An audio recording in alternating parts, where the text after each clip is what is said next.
క్షమ, దేవుని హృదయాన్ని ప్రతిబింబించు గుణం. మూల వచనం: మీరు ఒకనినొకడు అపరాధించుకొనిన ఎడల ఒకనినొకడు క్షమించుకొనుడి. ప్రభువు మిమ్మును క్షమించిన ప్రకారమే మీరును అలాగే చేయుడి. కొలొస్సయులకు 3:13వ అధ్యాయం. క్షమ అనేది క్రైస్తవ జీవితం యొక్క మూల సూత్రాల్లో ఒకటి.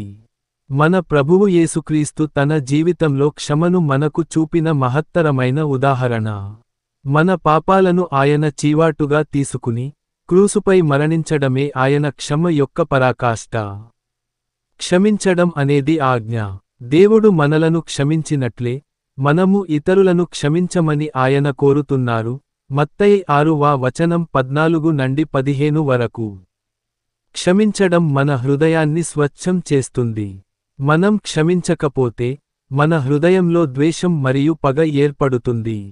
ఇది దేవునితో మన సంబంధాన్ని దెబ్బతీస్తుంది. ఎఫెసీయులకు 4:31-32 వరకు.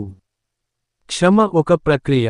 కొన్ని సందర్భాల్లో క్షమించడం తక్షణంగా జరగదు, కాని అది ప్రార్థనతో, దేవుని సహాయంతో సాధ్యమవుతుంది.